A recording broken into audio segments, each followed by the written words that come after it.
Make sure to check out my Patreon for exclusive videos never before seen on YouTube. And don't forget to also check out the memberships on my channel page to join and gain access to perks and see videos early. Make sure to click the subscribe button and hit the bell and be notified of new videos. All the support goes to the production of the channel for better content. Now let's get into the video. After the events of a Tournament of Power, peace was finally restored to all the 12 universes who were brought back by the wish that Goku made. As after the fight with Grand Priest, both Goku and Vegeta were really satisfied, as up to that point, they've been really bored. They've been fighting all these weaker people compared to them, as they've grown so strong that a real fight's not really worth it unless they fight each other. But fighting someone so strong like the Grand Priest, that truly makes Goku and Vegeta happy. Peace was finally brought, as now, what about Frieza? Well, for what we do know, Frieza was never brought from a Tournament of Power. But, just for fun what-if purposes, let's just say that Frieza was magically brought along. If Frieza was brought along, then how would they be able to bring Broly? As without Frieza, he's the one who found Broly via through Chi-Lai and Lemmo, finding the ship's beacon, and of course finding Paragus and Broly. Either way, if Frieza would have gotten Broly, or if Chi-Lai and Lemmo did, they would have gone on adventures with Broly, and they would have learned about the Dragon Balls, potentially to be able to gain wishes, through Frieza's army, or if Frieza was alive like the original, he would be able to wish for the Dragon Balls, of course he wants to grow taller. But Frieza now actually has a new wish, as of course knowing how powerful Goku and Vegeta is, he wants to wish for immortality, or he can wish for ultimate power. Now Frieza, of course, has been training since then, growing stronger and stronger, but of course, with Frieza, he won't be able to catch up to Goku and Vegeta anytime soon, no matter how much that he tries. Alongside, with Broly being brought along, Frieza wants to test the Saiyan and see if he's even able to touch Goku and Vegeta, just to see, as he's more of a puppeteer than anything. As he knows that Broly has unlimited potential, he wants to see how powerful Broly can become. Maybe Broly will distract him long enough so Frieza can make his wish. While Frieza was off collecting the Dragon Balls on his own, Broly would then begin his assault on Vegeta first, as Paragus sees Vegeta. Vegeta would then smirk as he would be fighting Broly in base form, as Vegeta was easily defeating Broly, and he would have overpowered him much quicker than the original bout, not even trying. But Broly's rage would continue to rise as it would overpower the necklace that he had on. And this in turn would then make Vegeta pretty impressed as his power is continuing to grow, but Vegeta was still holding back tons of power. Still, Vegeta in base form would not be too pressed, as he would not even use Super Saiyan or Super Saiyan God to fight this version of Broly. He was messing with Broly, but he wanted to genuinely see how powerful can this Saiyan become, as his power level is continuing to rise at an absurd rate. Broly is continuing to grow stronger and stronger, growing more in power, as he would then lose control, as he would then control the Uzaru state, becoming a Kari, growing in size, being massive. Vegeta was still in base form, and he would spar with Broly back and forth, as he was still having a pretty decent time, but Broly was still far too weak for Vegeta. Goku was getting kind of irritated, as he kind of wanted to go fight Broly, but he turned his attention to Frieza. As he would actually stop Frieza, as Frieza was about to summon the dragon, Frieza would then drop the Dragon Balls and turn to fight Son Goku. Now Vegeta knows to not push Broly too far, as of course he doesn't want Broly to just go crazy. But with Goku easily overpowering Frieza, Frieza would then transform into his golden form, and he would continue to attack Son Goku, which Goku in base form was easily fighting back against Frieza. Goku's a bit bored and wants to have a fun time. With, of course, this happening, Frieza was desperate, as one issue that Goku has is he drops his guard. So Frieza would actually do a Psych Hold on Goku and then throw him through a mountain. Of course, this never impacted or hurt Goku. This would then give Frieza at least a second to distract and get Broly to lose his mind. Frieza knows that that Wild Saiyan does not have Super Saiyan, but he knows that Intense Rage would help. So, he would then shoot a Death Beam and kill Paragus. He would then scream for Broly to look as Paragus is dead. Vegeta would then stop and think what happened, and he saw that Frieza killed him as Broly would then start losing his mind. The rage would then send Broly to a frenzy as he would then transform into a Super Saiyan. His power was massive as Vegeta smirked, getting more excited. As Vegeta would then charge up his aura, he would then fly in and start fighting Super Saiyan Broly, as this would shake the entire planet. As Goku was already back by this point, and he would have grabbed Frieza's arm and told him to stop, he just killed somebody. Frieza would then kick Goku away and continue his assault. Now mind you, Goku here in base form is holding back absurd amount of power. He's not even trying. But Goku's getting tired of Frieza, as he needs to focus on Broly. As Goku would then charge up a Kamehameha wave, and he would blast Frieza right back into his ship, damaging it badly. Goku would actually spare Frieza in this what if, and not kill him, as Goku's still pure heart, and he would tell Frieza that you will never be able to defeat us, leave and never return. Frieza would actually listen and get back in his ship, and he would actually fly away, as Frieza knows that he's no match for them.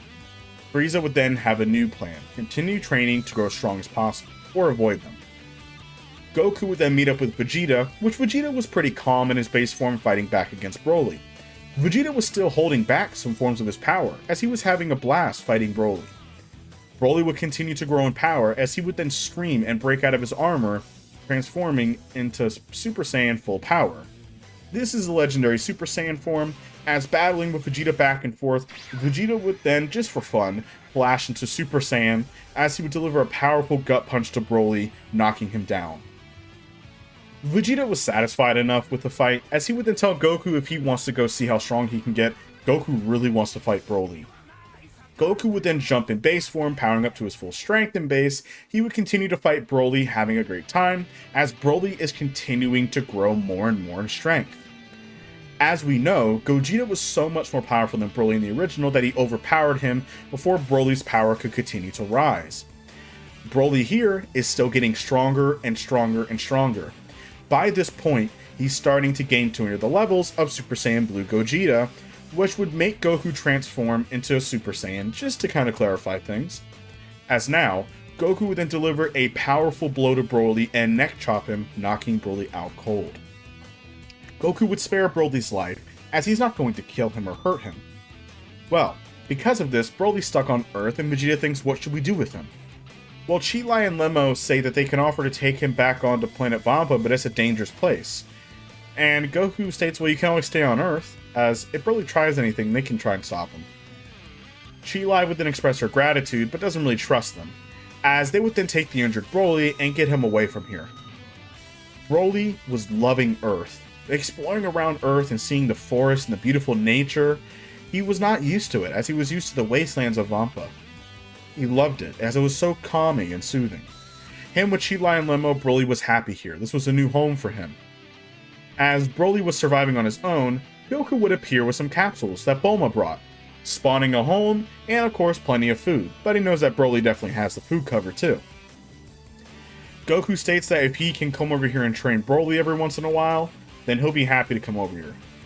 As Goku then offers hand to Broly and shake his hand, he would tell Broly that he'll be his new teacher and he can teach him how to control that power that he has, which Broly would then smile and agree to. After these events, we are now going to go into the more fun arcs, as next, after the Broly arc, we are now going to cut right into the Moro arc. Now, if we do cut into more of the Beast Gohan arc back with the Cell Max, we can also do this as well, as Goku and Vegeta would be training on Beerus' planet away to protect Earth with Broly like the original. Gohan here is more powerful than his original self, but the androids and Cell Max are more powerful as well, as they have more powerful specimens to grow in strength. But the fight would end up pretty much the same, with Piccolo unlocking his orange form and Gohan already unlocking Beast Gohan by the end of it. But you can have a fun turn and say that Gohan got pushed again and unlocked the Beast form fully. With Gohan in this power level, he would easily be able to defeat Cell Max, and of course the other androids would still sacrifice themselves. Because of this, the Cell Max arc would kind of play off pretty much the same. You can argue they're a bit more powerful. Goku and Vegeta would still have a match where Vegeta, you can argue, would beat Goku as they're fighting in base form, and Vegeta would win as Broly would watch. Beerus was just eating alongside, looking at Chi-Lai. Now, cutting into the Moro arc, a few things would change. Even if Moro did show up, the fight would end very quickly, as even the likes of Gohan, alongside with Piccolo, are far more powerful than their original selves, especially Gohan. With the use of the Beast form, Gohan would easily overpower any android in his way, and any enemy. Alongside with Goku and Vegeta fighting Moro, sadly, Moro has no chance, as the power of an angel overpowered, of course, Moro, and it made him explode. So imagine Goku and Vegeta powering up even further, transforming into their Omniforms even. That would completely overload Moro and he would die either way. But Goku and Vegeta would defeat him far before he could have taken their energy and steal their power. So the Moro arc would end a lot quicker than it did in the original. Goku would still meet Myrus, who was actually interested to meet the mortals who surpassed even angels, so Myrus would never technically die in this What If, but of course we know he comes back. But as we know, the Galactic Patrol was really thankful for them, and of course taking down the magic planet, either Moro. A lot of the events would go the exact same, and now we're going to cut really quick into the Granolah arc, and with the Heaters. They would still have the same backstory, as Granolah would still try to make his wish. There's only one downside.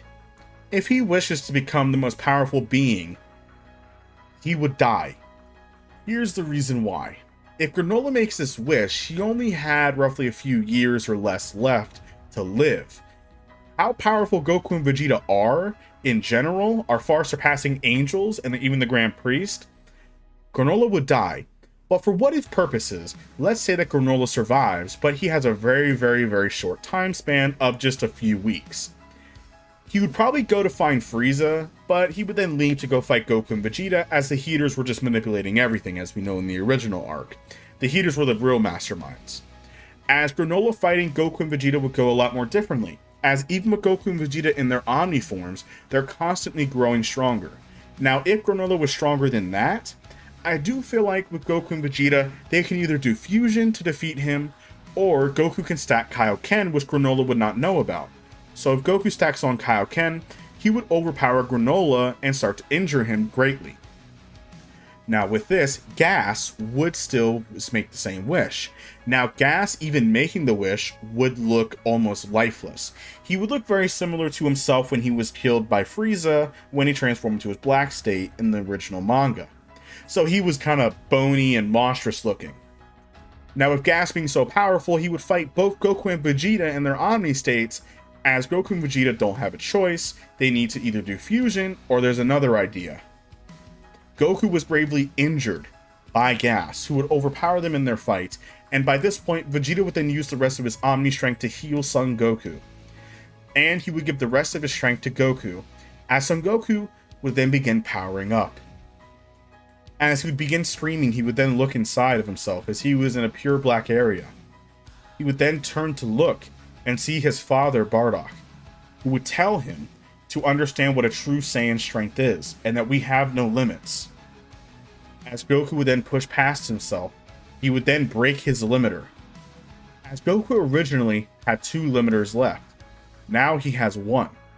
He cannot break the first one and the last one, as of course, if he breaks the final one, he'll become the Omni King, which is impossible. Only a fusion can do this. With Son Goku breaking his limiter, Vegeta was shocked at how powerful he has become now, as Goku would then clench his fist and punch a hole right through Gas, killing him. Now because of this, Frieza would then reveal himself like the original What If, and Frieza here would then show off his black form. But Frieza has something cool to show. Frieza would then transform into his 5th form, on top of the black form state. Now this version of Frieza is insanity power. With the fact that Frieza did not train for 10 years, he trained for almost 100 years. As how did Frieza not die? Very simple. After he made this wish, he would then use the Dragon Balls to wish himself to be younger, and we don't relatively know how long the Frieza species can live for, if it's normal human years or if it's longer. We don't truly know, but I'm going to argue that Frieza can live for at least a couple hundred years at least, or more. With Frieza being so powerful, both Goku and Vegeta were completely exhausted alongside Granolah. As Goku would then team up with Vegeta and Granolah, they would then all continue their assault on Frieza, as it was a very bloody battle. Frieza at this point has a power rivaling the Angels, but with Goku and Vegeta in their Omni forms, they're exhausted from the battle that they just have with Gas. This was Frieza's one chance to get them. As then, Frieza would then turn, shooting a powerful death beam right at Goku, who couldn't block it in time and he knew he was going to die. But before he could do that, Granolah would then jump in the way and tank the blast, as Granolah was now dead. Goku and Vegeta do not have a choice now, As Goku would then use the solar flare and get away, he asks Vegeta if there's anything that they can do. They don't have enough energy to heal themselves, they don't have any sensu beings, they don't have nothing. What do? As Frieza was screaming, holding his eyes, he was infuriated, trying to sense their energy. Vegeta has one option. He tells them we need to fuse one more time. Goku would then agree, as then Goku and Vegeta would then do the fusion dance, becoming Gogeta once again. This would then gain Zeno's immediate attention as he can sense another Omni-level being. As then Gogeta would then waste no time with the little amount of energy that he has, he would then appear in front of Frieza and quickly overpower him with the fury of punches and blows. He would then charge up a white Stardust Breaker and throw it right at Frieza. This attack will completely erase Frieza from existence, killing him. After that, they would then unfuse, as now peace was finally restored. Until far off in the universe, that ripple in power awakened something. Past the 12 universes, on the edge of anything, Zeno locked something away, long time ago, as now was beginning to crack more and begin to awaken. And that is it for this What If you guys. Thank you for watching. Hope you guys enjoyed the video. Let me know what you guys think about this series that I'm remastering. If you guys like this series, please like it more, or dislike. It's up to you. And make sure to comment down below and subscribe to the channel. Let's get to 20,000 subscribers, and I'll talk to you all later.